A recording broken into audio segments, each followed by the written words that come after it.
So, as a respirator specialist, my job is to fit people with the right respirator mask for the right task. That's my job, and I do that for all occupations across from the very simple respirator all the way up until the most sophisticated respirators and everything in between. So I'm considered a national recognized authority on respirators, and actually because I've been speaking out, the only one speaking out in my with my credentials, I'm actually now internationally recognized, believe it or not. So my message is to inform everybody what's going on. So you can't just cover your mouth and nose with random objects. All of these closed covers that have been mandated are breathing barriers. They're not masks. They don't meet the definition of a mask. So just so you know, in order for something to be a mask, it has to be engineered specifically as a mask. And engineered specifically as a mask means that it has visible openings in front of mouth and nose of the device so that you can breathe. If it doesn't have visible openings in front of mouth and nose, it is a breathing barrier, and it traps carbon dioxide. It forces you to rebreathe your exhaled air. How many of you guys know, since you were just a little kid, that it's hazardous to re-inhale your exhaled air? How many? Show of hands. How many have known that? It's hazardous to re-inhale your exhaled air, right? We all know that. That's why our parents told us to not put a bag over our heads, and that is why we tell our kids the same reason. Re-inhaling your exhaled air is poison to you. It's toxic to your body and can have a variety of negative health effects. Okay? That is why an actual mask has openings in front of mouth and nose so that you can inhale freely and exhale freely. An example of a mask would be a Halloween mask. If you look at a full-face Halloween mask, you will see that there are nostril holes for a reason. Okay? Breathing is essential. Free breathing is essential. Once you start restricting that, you're going to cause yourself a variety of health problems, either immediately or on an ongoing long-term basis, some of which you might not even be aware of for many years. But children,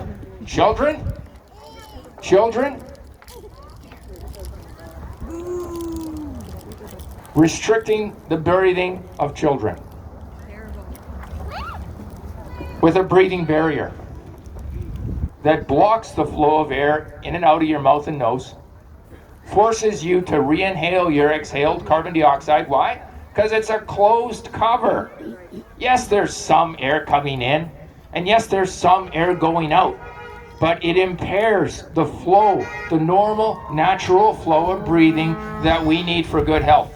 And I'll tell you what, I've done as in my position and as a court-approved and recognized respirator specialist, even here in Alberta, I've provided lots of testimony across this country on the harm of these breathing barriers and the proof and the testing results to show how harmful they are. And I'm backed by numerous scientists and medical studies to prove that harm as well. So I'm not the only one. There's a lot of us that are speaking out, but there is, in my field of respirator specialty, I'm one of the very few. And it's really sad, because anybody that's had any kind of respirator training knows that before you wear a respirator, you have to be fit tested, it has to be the right size, has to be an airtight seal, have to be clean shaven. We all know all that stuff. How come none of that applies to the supposed breathing barrier? Because it's a breathing barrier. It blocks airflow. It's not a mask, and it's not a respirator. That's all it is. And so with that, children have it worse with a breathing barrier than adults. Why do children have it worse? Children have it worse because children breathe more frequently than adults. They need oxygen more frequently. They're growing, they need it. So as a result of breathing more frequently, they are going to need oxygen more quickly. And if you are forced to rebreathe your exhaled air, that causes hypoxia. Hypoxia is insufficient oxygen availability in your body for what your body needs. That's going to cause your body to react in a way that you don't want. So you ever realize when you first put on a breathing barrier how your body tells you like, hey, this isn't normal, I should probably take this off? You ever get that feeling like, you know what, this doesn't feel comfortable, I've had a hard time breathing through this thing, it's a really hard time breathing through this thing, harder than normal? Do you ever get that feeling? Okay, listen to your body. It's not a mask, it's not a respirator. It's a breathing barrier. When your body tells you that this is not right, listen to it. There's a reason that it's harder to breathe through a breathing barrier, because it doesn't have openings for breathing. It's not engineered for breathing. It is not a mask. It is not a respirator. So understand that that all kinds of problems can result from blocking your breathing. So you got hypoxia, and then hypoxia, when you got the capture of carbon dioxide that you're forced to re-inhale over and over again, guess what that causes? Hypercapnia. Hypercapnia is the medical term for excessive buildup of carbon dioxide in your body. And carbon dioxide is a toxin that we emit from our bodies. It's a waste product of respiration. Okay? So we need to purge carbon dioxide out of our bodies when we breathe. That's why we have a mouth and nose in the first place. If you capture that, you're forced to rebreathe it. We know what happens when you put a bag over your head. And you know what? It happens with one of these. There is a little bit of air passage. If there wasn't, people would suffocate within a minute. But we know people can breathe with them a while. You can breathe with it, but it's harder. But that makes it a hazard. It makes it hazardous for people to breathe. Did you know people with pre-existing medical conditions, even as a respirator specialist, if I was going to be doing respirator fit testing and training for the general public, or for people in workplace situations, because really before 2020, the only people that needed a respirator were people that were going to be wearing it for protection from work environments. Okay, that these people that I would fit test, we'd have to make sure that that they didn't have any pre-existing medical conditions, because even a proper respirator that's engineered for breathing has to, the person that's going to be wearing it has to be medically fit enough to wear it. So something like that, even something with breathing openings, a respirator, people have to be checked to make sure they're medically fit enough to wear it. Because if you have pre-existing medical conditions like high blood pressure, diabetes, heart disease, you have epilepsy, you have any one of, these are just a few of many, many conditions that can exclude you from the safety of wearing a proper respirator. There's no testing for a breathing barrier, because a breathing barrier is not designed for breathing through in the first place. It blocks airflow. Okay, so what do you get from wearing a breathing barrier? I'll tell you, if you haven't already realized it, by blocking your mouth and nose, you know how it's harder to breathe? That's a big problem. Breathing harder is a problem. It's a problem. We have to breathe as naturally as possible. Okay, number one. Number two, these breathing barriers cause hypoxia and hypercapnia. I've already explained what those are. Those can result in high and long concentrations, depending upon the person, and depending upon their any pre-existing medical conditions. It can result in immediate medical emergency for some people, and for other people, it can result in headaches, nausea, dizziness. Anybody, show of hands, ever had a headache or dizziness or nausea by wearing a breathing barrier? Show of hands, let me see. That is why, because you're blocking your breathing, okay? And then other terms, other people can get very sick from them. So it can result in things like thrombosis. Does anybody know what thrombosis is? Thrombosis is circulatory blood clots. So here's how it works. Breathing barriers cause hypoxia. That's not even an issue up for debate. That is a fact. And if anybody wants the references, the medical studies, the scientific studies, I got it on some t-shirts, and I got those studies on references on papers. Just send me an email, I'll get you all the references. These breathing barriers that they call N95 masks, that they call any of these closed covers, they all cause hypoxia. That is a fact, okay? And hypoxia, guess what hypoxia causes? Hypoxia causes thrombosis. Thrombosis is circulatory blood clots in your veins and arteries.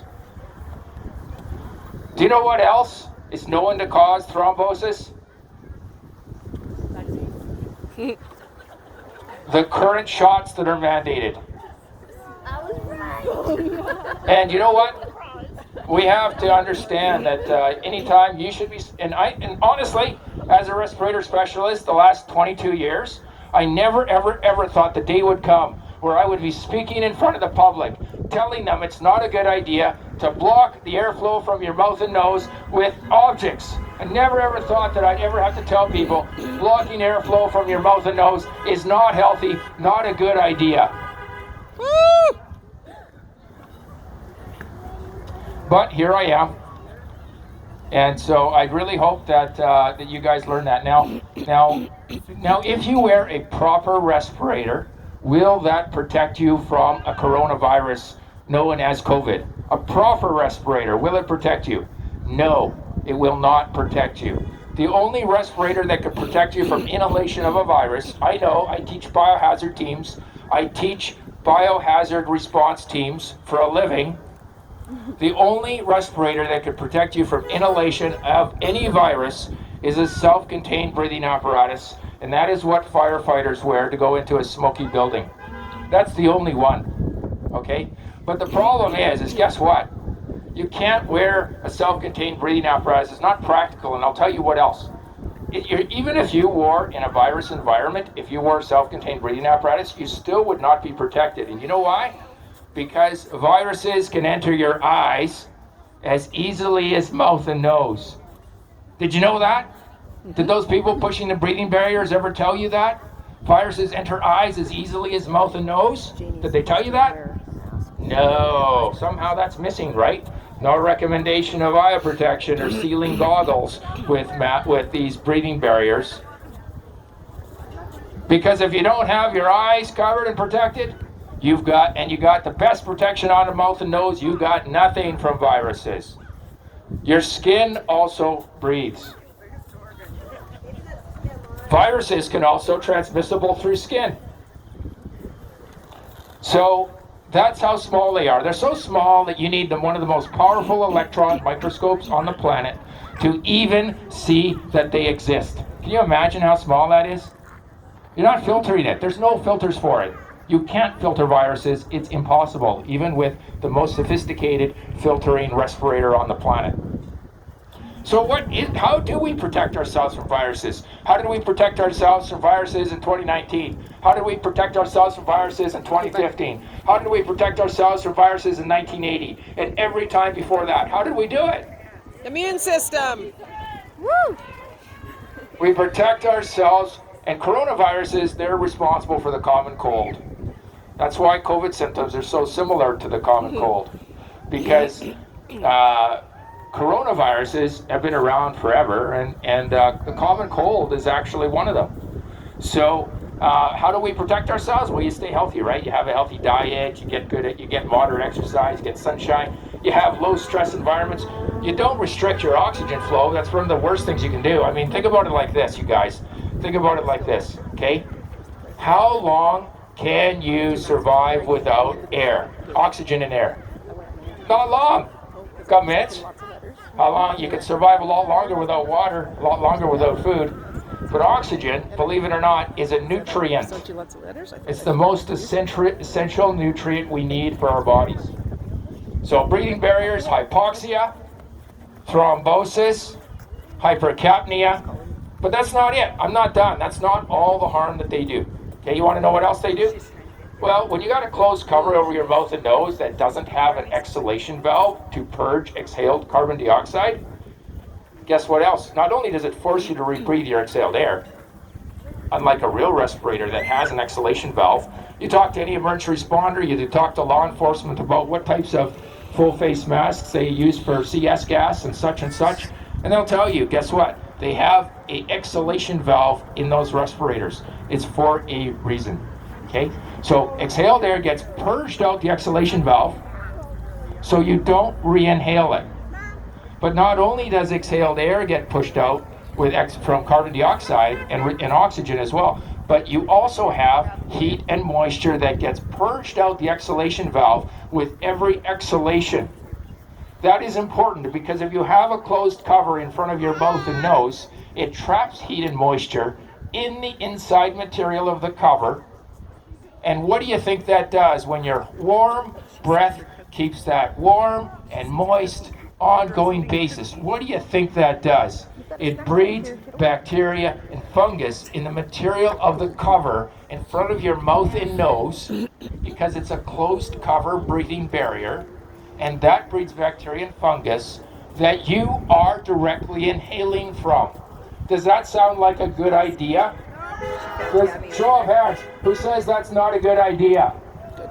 Okay? And then you think that's it? That's not even it. I'm not even done telling you all the harms that can occur from a closed cover, these closed covers. So take a closed cover. Take a closed cover. Cut it open. What do you see inside? You see a bunch of plasticized microfibers. Those microfibers are encapsulated in 2 sheets of fabric. Those microfibers become dislodged when you agitate it. You constantly keep it wet. You keep it warm and wet through your exhale breath. Those covers dislodge, and then guess what happens? You can inadvertently inhale those loosened fibers that were used to make it, and that doesn't even include the dyes. So do you know what kind of dyes they put in those blue masks? Those blue breathing barriers? Do you know what kind of dyes they put in there? It's not good. And if you don't know what's in it and the materials that were used to make it, you probably shouldn't, it's not a good idea to breathe that stuff in. Okay, with an actual respirator, you got filtration that's HEPA approved, and it's designed to protect you. It's engineered to be safe. And all of those hazards that I just talked about with breathing barriers do not exist with an actual, proper, engineered respirator. An engineered respirator has engineered inhalation valves in the front of mouth and nose, and engineered exhalation valve in between the mouth, right in outside the mouth and nose. So the exhalation valve's in the middle, and the inhalation valves are on the 2 sides of the mask. So if it doesn't have that, it's not a respirator. Respirators will filter some contaminants, but only those that are a lot larger than viruses. A lot larger. Thousands of times, hundreds of thousands of times larger than a virus. Those are the kinds of things that respirators will filter. Viruses, they will not. So that is why breathing barriers are bad. It doesn't matter. Like people say, why do doctors and nurses wear them? Why do doctors and nurses wear breathing barriers? I'll tell you what. Thanks, Mommy. Doctors and nurses, and I've taught doctors and nurses for many years, and I've been an advisor to the University of Alberta faculties of medicine and dentistry as an expert, a recognized specialist in this. You know why doctors and nurses wear these closed covers? You know why they've always worn them? Just for a temporary, a very, very temporary, short duration time, that if they're with a patient and they cough and sneeze, Over there with Amy.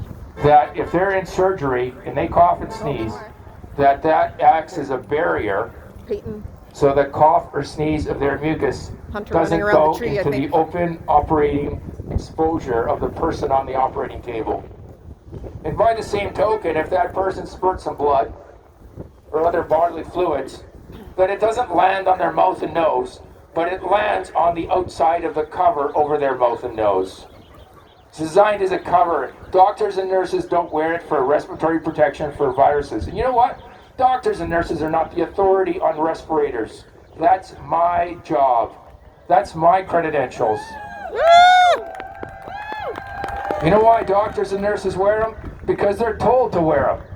That's the only reason doctors and nurses receive their orders from their licensing and registration bodies, and they follow those orders if they want to practice medicine and if they want to stay in their profession. And any doctors and nurses here today that would disagree with that, because they do what they are told. And that's what they do. Everybody does what they're told for their job. Nobody wants to wear a breathing barrier. Nobody does. I talk to emergency responders all the time in Edmonton, and guess what? Nobody's happy wearing them, and they can't wait until they're allowed to take them off again. They can't wait till they're allowed to breathe freely again. Well, I'll tell you what. I don't care what's happening. Nobody's taking away my right to breathe freely.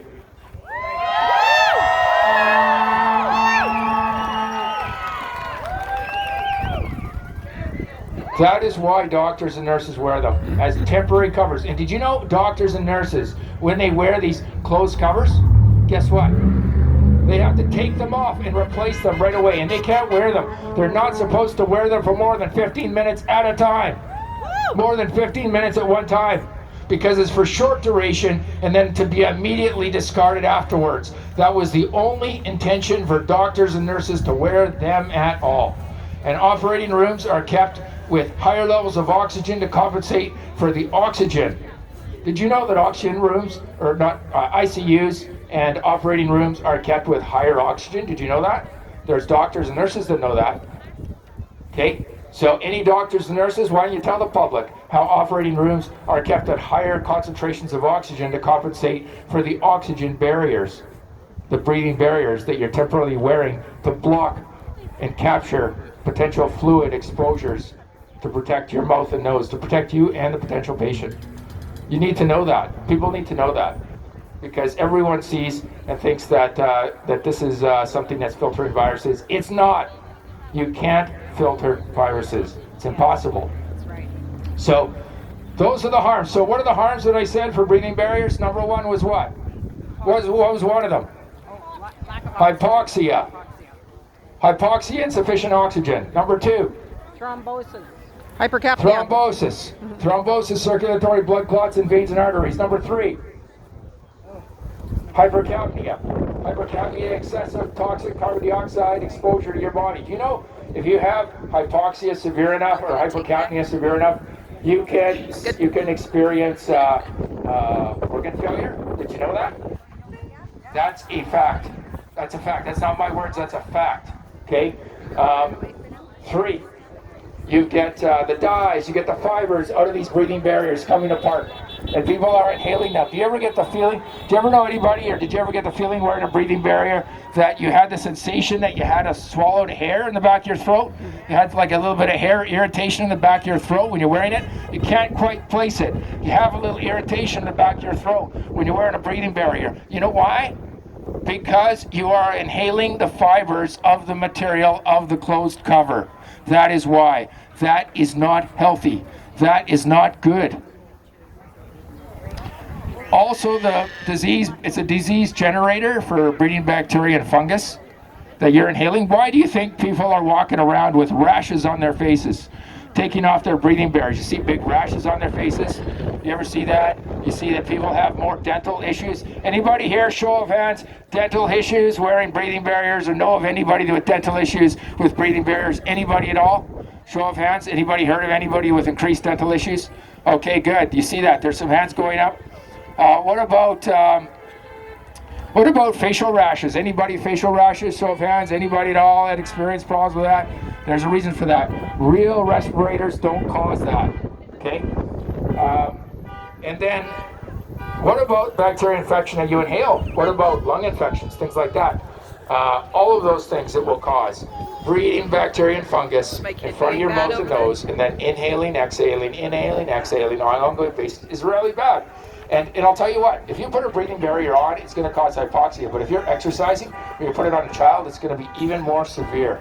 Even more severe. So you have to understand that these breathing barriers are not helpful. They're not helpful. They cannot help you against a virus at all, 0%, but they can cause a lot of harm, and they do cause a lot of harm. And because people have been wearing these, thinking they're being safe, and thinking they're protecting other people by blocking their airflow, thinking they're protecting themselves by blocking their airflow, that's why we have this today. That's why we're in this today. Now, Dr. Hinshaw, what do you think Dr. Hinshaw would say to me? Well, I'll tell you what. I wrote a letter to Dr. Hinshaw in 2020. And I wrote it as an open letter to point out her errors, because I have the credentials to point out her errors and telling people to mandate and recommending people wear these breathing barriers. And you know what?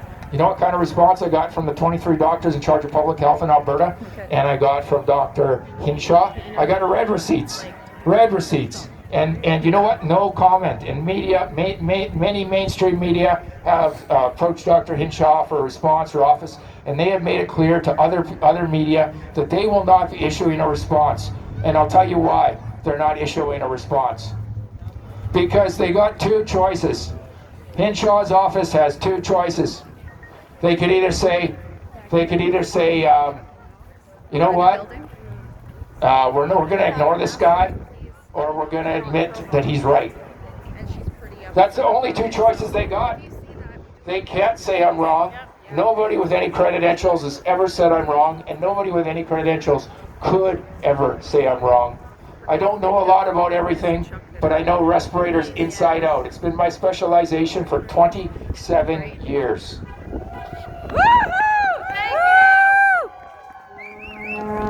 But, you know, respirators isn't the only issue in the schools. What's another issue? Well, there's another big problem in the schools besides these breathing barriers in schools.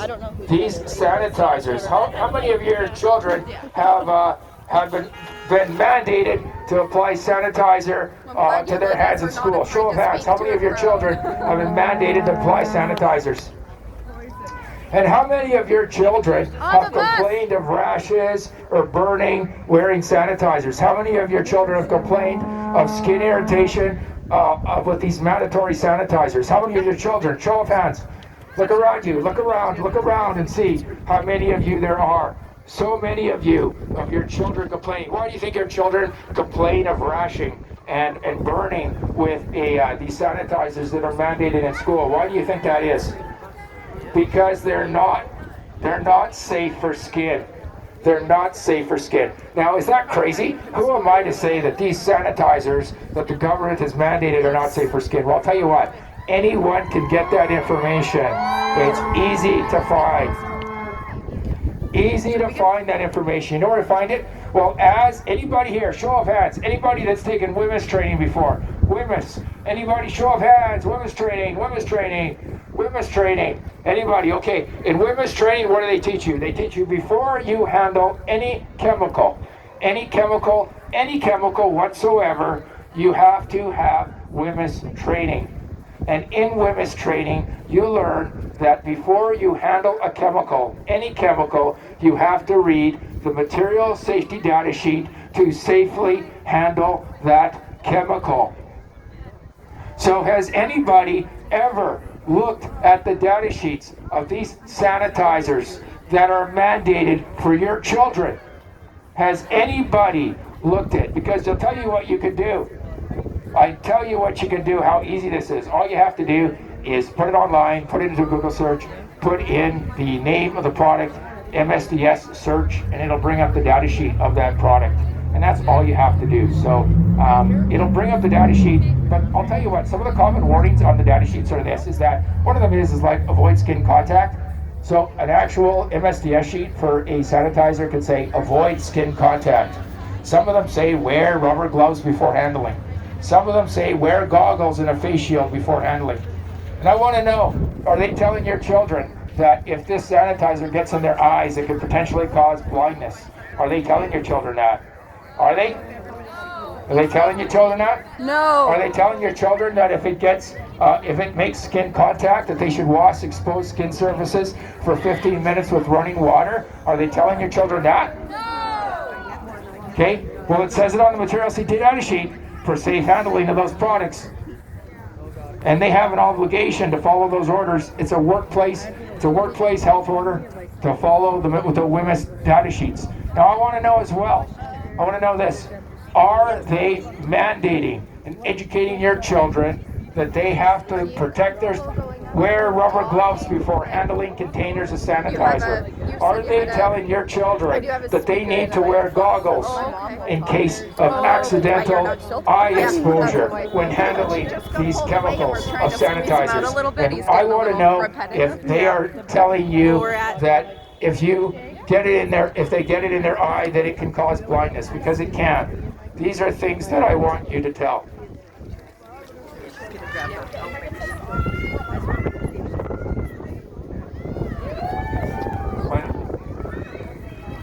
In Chinook Edge School Division, they are actually spraying your children with hand sanitizer as they enter into the school various times throughout the day. I have been in contact with Mr. Satcher. All the board members as well know, and I've asked them to stop. So remember, it's called hand sanitizer? Hand sanitizer, really? If you look at the material CDI sheet, it says avoid skin contact, and they call it hand sanitizer? Like, how's that work? How's that work? Really? How's it work? So here's the thing, you know, you guys are coming to parents, you are coming to accountability for school board, but I have something else for you. Parents, you are responsible for your children's health and safety. You are. Don't expect other people to maintain your child's health and safety. That's your job. Don't push that responsibility to other people. You take control of your children's health and safety. So what I've been recommending for many years is this, with these hazards that are in the schools right now, the last 2 years is crazy. I want to know who's going to be responsible for the children that are getting sick with these sanitizers and these breathing barriers, that are getting chronic illness. I want to know for the children that are having, 2 children that I have, one child's mother that I had spoken with personally, who is experiencing liver failure due to no other potential cause than toxicity through sanitizer exposure. You got to understand, these sanitizers enter your blood through skin contact, much the same way that medication patches of testosterone or nicotine enter the blood through skin contact. We can get chemical exposure into our blood through skin contact. That you should know. You shouldn't put on anything on your skin that you wouldn't eat. I mean, that's what I would never do anyhow. You should really know what you put on your skin, because it can get into your blood through skin contact. So, in conclusion, my recommendation is that you protect your children first. You hold the first responsibility. Get your children out of this hazardous environment first, and then go after the school board for accountability. But protect your children first. Protect them now. And just getting the breathing barriers off is not enough. The sanitizer has to go as well. This is poison to children. It's poison to everybody, but especially to children. If you want my email's here, it's on the brochure. There's other people that want to talk. I'm going to sign off. So please read the brochures, send me an email, my contact information's there, and thank you very much for fighting and standing up for truth.